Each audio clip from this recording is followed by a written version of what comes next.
Cigale FM 90.5 qui est sur le www.cigalefmchampagne.org. Bonjour à tous, c'est Olivier ce matin avec vous. Alors ce matin c'est assez exceptionnel puisque je suis tout seul dans la matinale. Janie n'est pas avec moi mais on lui passe le bonjour. Bonjour Janie, on pense bien à toi là où tu es. Donc du coup voilà, mais je reçois ce matin une invitée assez spéciale qui s'appelle Emmanuelle Baudrillard. Emmanuelle Baudrillard qui est la directrice du réseau Régecap de Reims et puis de la région. Je pense que ça va s'étendre à l'échelle de la région prochainement. Emmanuelle, bonjour. Bonjour Olivier. Alors est-ce que vous pouvez déjà nous expliquer, nous dire un petit peu ce qu'est le réseau Régecap, en quoi ça consiste, c'est quoi cette association, comment s'est née cette association, son origine, son histoire, et de qui est composée cette association en fait?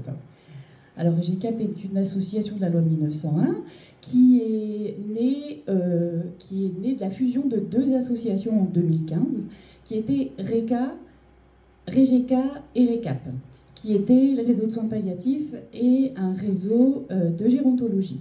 Ces deux associations ont fusionné en 2015 pour donner Régecap. Alors Régecap, c'est un réseau de soins palliatifs et de gérontologie qui permet d'accompagner les professionnels dans leurs problématiques de terrain, qui permet également, qui est issu des professionnels de terrain qui ont souhaité élaborer ces réseaux de santé. Voilà, donc, et effectivement, Régecap officie sur la Champagne-Ardenne à ce jour. Mais la Champagne-Ardenne est une antérégion et sans doute qu'il va devenir quelque chose dans un dispositif Grand Est, très bientôt. D'accord, et donc Régecap mène plusieurs projets, donc un dont on va parler ce matin, mais est-ce que vous pouvez nous en énumérer d'autres, comme par exemple le Gironton Tour, par exemple là? Alors, on fait le Gironton Tour, donc c'est-à-dire qu'auprès des professionnels de la gérontologie, donc nous sommes allés dans l'Aude, dans les Ardennes, dans la Haute-Marne et dans la Marne, on va à la rencontre des professionnels et on voit avec eux quelles sont leurs problématiques et on travaille avec eux sur l'idée de trouver des solutions ensemble pour l'amélioration des pratiques auprès des professionnels de la gérontologie, par exemple. On élabore aussi des journées régionales, par exemple, par exemple, il y a une journée en gérontopsychiatrie qui a lieu le 18 octobre à Chalon, le 18 octobre prochain.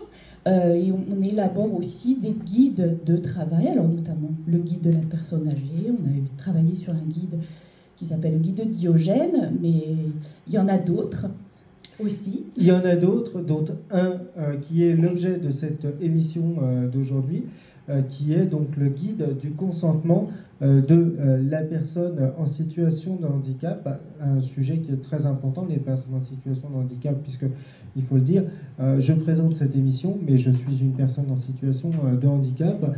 Alors, ce guide, Emmanuel, est-ce que vous pouvez nous expliquer un petit peu comment il a vu le jour, ce guide, de quelle initiative il est parti, ce guide, comment vous avez eu l'idée de le lancer, ce guide? Eh ben, comme d'habitude, pour tous les projets Régecap, les idées, elles viennent des professionnels du terrain. Ce qui s'est passé, c'est que, comme vous l'entendez, Régecap, c'est plutôt côté gérontologie, soins palliatifs. Mais régulièrement, on travaille avec les professionnels du handicap parce qu'on fait des interventions auprès des personnes en situation de handicap vieillissantes à l'heure d'aujourd'hui. De plus en plus, des personnes en situation de handicap bénéficient de soins palliatifs. Et du coup, on voit bien qu'à un moment donné, il y a des champs qui se recoupent. Et du coup, les professionnels du handicap, on travaille régulièrement avec eux. Et ils se sont dit, mais tiens, Régecap a fait le guide du consentement de la personne âgée. Et nous, on voudrait bien un guide sur le consentement de la personne en situation de handicap. Donc c'est un souhait toujours des professionnels, c'est un besoin qui émane d'eux. D'accord, un souhait et un besoin qui émanent de ces professionnels du handicap, mais ça. Aussi d'autres professionnels comme la MDPH, le juge des tutelles qui est intervenu également dans ce guide, oui. Et de nombreux autres professionnels qui sont cités effectivement dans ce guide, dont une personne en situation de handicap. Oui, alors c'était vraiment, j'ai envie de dire, un ravissement de travailler avec cette personne. Alors, est-ce qu'on peut la nommer ? On peut la nommer, cette personne. Alors, en fait, on a travaillé véritablement avec Olivier, qui a été vraiment le porte-parole des personnes en situation de handicap. Et tout au long de ce chemin de travail, il a été inclus dans cette démarche parce que ça nous paraissait tellement important qu'il y ait une personne touchée par la situation qui puisse vraiment témoigner. Et Olivier s'est aussi fait le porte-parole d'autres personnes en situation de handicap et nous ramenait des remarques d'elles et nous ramenait des témoignages et vraiment ça a fait la richesse aussi de tout ce travail. Oui, parce qu'il faut dire que Olivier, dans toute cette histoire, il est en situation de handicap, donc il côtoie le terrain, donc il a l'habitude un petit peu de toutes ces situations-là et donc du coup il vous a aidé aussi, si on peut dire, si on lit la 4e de couverture de ce livre, dans ses réflexions. Donc du coup, voilà, plusieurs chapitres dans ce livre. Quels sont les différents thèmes qui sont abordés, Emmanuel? Alors, ce guide, il est vraiment centré du coup sur la personne en situation de handicap et on a déployé un petit peu toutes les thématiques qu'elle pouvait rencontrer et qui nécessitaient un consentement. Donc, on a juste fait un petit rappel sur les mesures de protection juridique, ça nous paraissait important. Et puis ensuite, toutes les situations auxquelles sont confrontées les personnes en situation de handicap et qui demandent un consentement. Alors j'ai envie de dire le consentement, c'est toujours, ça devrait être l'évidence pour les professionnels, pour les professionnels de santé, pour les professionnels du sanitaire médico-social, pour les aidants, pour les familles, enfin, pour nous tous, le consentement. Et pour les personnes en situation de handicap aussi, ça devrait être l'évidence. Donc on a parlé dans un chapitre du lieu de vie et comment la personne, elle consent à aller dans telle ou telle structure, ou rester chez elle, ou choisir un appartement par exemple. La vie quotidienne, la vie sentimentale, alors ça, Olivier, vous nous avez bien aidé à parler là-dessus. C'est peut-être une thématique sur laquelle les professionnels ont un peu plus de mal à parler, d'autant qu'on n'a pas de témoignage à un moment donné. C'est quand même moi qui ai écrit une grosse partie, on va dire, du chapitre à travers mon témoignage, puisque j'explique à travers ce témoignage. Donc Olivier, on parle dans cet ouvrage, c'est moi je suis cette même personne qui présente l'émission ce matin. Et donc il est vrai que ce que je dis dans mon témoignage, c'est qu'une personne, que ce soit vous, que ce soit Jean-Pierre qui est devant nous, on a tous un petit peu les plaisirs de la vie, comme par exemple quand on mange un carré de chocolat. Quand on met un carré de chocolat noir sous la langue, ça fait un effet immédiat parce que le carré de chocolat a des vertus un petit peu antidépresseurs et soulage un peu la dépression. Je l'ai testé, c'est radical. Et comme le plaisir d'aller au cinéma ou le plaisir d'aller jouer une partie de bowling ou quoi. Et voilà, donc j'ai cité ces plaisirs-là pour dire que aussi les personnes en situation de handicap ont aussi besoin de ressentir, si je puis me permettre de m'exprimer ainsi, le plaisir corporel d'une relation amoureuse et ce qui est une étape très très importante de la vie, bien sûr, oui. Donc du coup, ce chapitre-là, mais il y a aussi des annexes à ce document, qui est très important. Il y a un dernier chapitre qui concerne aussi la personne en situation de handicap et ses soins, et son consentement aux soins. Et puis, effectivement, des annexes. Alors, qui parlent notamment, enfin qui reprennent un petit peu les structures dans lesquelles les personnes en situation de handicap peuvent habiter, par exemple. Il nous paraissait important de parler des structures d'accueil parce que souvent les professionnels, notamment du sanitaire, ne savent pas à quoi correspondent ces structures. Et parfois une personne en situation de handicap qui arrive aux urgences, qui est pris en charge par un service d'urgence, on va le renvoyer dans son foyer en pensant que cette personne est dans une structure et qu'on peut lui donner un traitement médical, qu'on aura sur place, etc. Alors que ce n'est pas le cas. Seulement, les soignants ne connaissent pas les structures et les soins qu'elles peuvent prodiguer ou pas. Et ça nous paraissait, enfin moi, en tant qu'infirmière, je ne connaissais pas tout, infirmière de formation initiale, et du coup, ça me semblait tellement important d'avoir ces données-là. Voilà, donc on a parlé des structures, et puis aussi tout un tableau récapitulatif qui nous a été presque, qui a été beaucoup élaboré par l'UDAF de la Marne aussi, où on retrouve vraiment tous les actes personnels à la personne protégée. Et c'est aussi quelque chose d'important parce que quand on est professionnel de santé, en tout cas je parle pour moi, on n'a pas toujours ces nuances et ces subtilités. On a vite à se dire oh là là, bah, elle est sous tutelle, donc du coup, oh bah, c'est pas la peine de lui demander son consentement. Bien au contraire. Il faut bien au toujours contraire, parler. c'est pas parce qu'elle est sous mesure de protection qu'elle n'est pas capable de parler, qu'elle n'est pas capable de ressentir. On la met sous mesure de protection parce qu'on estime qu'elle n'est pas capable de gérer ses biens ou en difficulté de le faire, ou alors parce que c'est parce que justement à l'âge, quand la personne arrive à 18 ans, on la met sous mesure de protection par mesure de sécurité, alors que bien même des fois on pourrait s'apercevoir qu'elle arrivera à gérer ses biens et par la suite la mesure de protection peut être levée pour certaines personnes quand ils arrivent et qu'ils ont appris à gérer leurs biens. La mesure de protection, bien sûr, il peut y avoir une levée de certaines mesures de protection, bien sûr. Et moi, je vais revenir un petit peu sur un autre sujet dont on devait aussi aborder dans cette émission, mais Franck Ledoux, directeur de l'ESAT-APF, n'a pas pu être avec nous ce matin. C'est la loi 2002 qui fête ses 20 ans cette année. C'est hyper important puisque c'est une loi qui reprend les divers droits des personnes en établissements médico-sociaux et puis toute l'organisation aussi du médico-social. Et donc je pense qu'aussi à travers ce guide, on en fait un petit peu allusion, on en parle un petit peu de cette loi, Emmanuel. Je dirais que dans ce guide, je dirais que ce guide contribue un petit peu à faire en sorte que cette loi elle soit appliquée et encore mieux appliquée. Voilà, je voulais juste revenir sur les mesures de protection. Dans le guide, on a bien noté le principe général, c'est que la protection a pour l'intérêt de la personne et elle doit favoriser son autonomie dans la mesure du possible. Bien sûr. Donc c'est véritablement ça qui nous paraissait important et voilà, et qu'en aucun cas elle n'exclut aucunement la recherche du consentement, toujours. Voilà.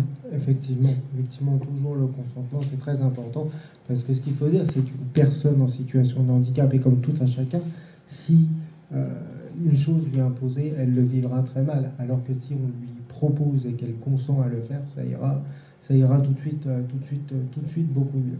Alors, effectivement, donc, il y a eu tout un comité, il y a eu un comité de rédaction de ce guide qui se compose de 5 à 7 personnes, dont de vous et moi, Emmanuel, mais aussi de Léa Julliard, qui est la psychologue du foyer Jacques-Paul Bru de Épernay, que l'on salue bien évidemment, de Céline Gruissant, qui est l'assistante sociale de l'ACPEI, qui est au foyer, j'ai mangé le nom du foyer, mais qui est dans un foyer à Châlons-en-Champagne. Foyer Burnay, monsieur. Foyer Burnay de Châlons-en-Champagne, Céline Gruissant, de Lionel Boileau, chef de service paramédical de la Masse, et on a eu aussi dans ce guide très très important, on a eu Manon Liverneau qui s'est occupée de la mise en page de ce guide. Oui. Elle a fait un très très gros travail de mise en page. Karine Lardot, qui est votre infirmière coordinatrice, je crois, Emmanuel, de Régicap, oui. Et Jean Caron. Oui. Le professeur Jean Caron, oui. Qui est le parent d'une personne en situation de handicap et qui est un ancien médecin. Et donc, il a pu élaborer pas mal de sujets, notamment à travers des sujets de santé, hein, notamment voilà. Jean Caron. Et puis, Jean a véritablement été... il a quand même son côté soignant, mais aussi tout un côté famille. Et il nous a apporté tous les témoignages des familles à des moments donnés, et puis des témoignages personnels également. Ça a été vraiment aussi une personne clé dans ce travail. Hein. Tout le monde de la place qu'il a occupée a vraiment bien contribué à faire que ce soit un guide qui se diffuse, qui part un peu partout en France et qui est utile. Et c'était surtout ça l'idée. D'ailleurs, on peut d'ailleurs dire qu'on a eu de très très bonnes critiques, hein, sur ce guide. Oui. Emmanuel, qui ont été des critiques comme par exemple très riches avec des informations précises et des ressources pour approfondir, très complet, agréable à parcourir, inclusion, sera une aide à de nombreux parents et aidants, hein. Donc plein de critiques comme ça, donc très très positives bien sûr, et de moi-même je peux d'ores et déjà informer d'une très très bonne nouvelle puisque j'ai envoyé le guide du consentement de la personne handicap au Palais de l'Élysée à Emmanuel Macron à Paris, et donc nous avons reçu un accusé de réception du chef de l'État et de la part de la ministre chargée du handicap qui ne manqueront pas de nous faire un retour prochainement bien entendu. Oui, alors on peut aussi ajouter que ce guide a été diffusé et relu par toutes les MDPH de la Champagne-Ardenne. Il est diffusé sur le site de l'APF France, il est diffusé sur plusieurs sites des CREAI, sur le site de la FEAP, sur le site FEAP Grand Est, sur le site de l'URPS, des infirmiers libéraux, des infirmières libérales, et aussi sur l'espace éthique régional. Il est parti aussi sur le site de l'UNAF, donc l'UNAF France.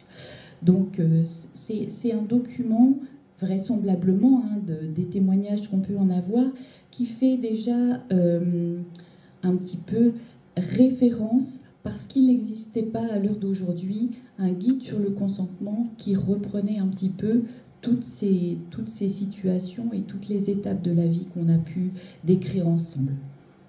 D'accord.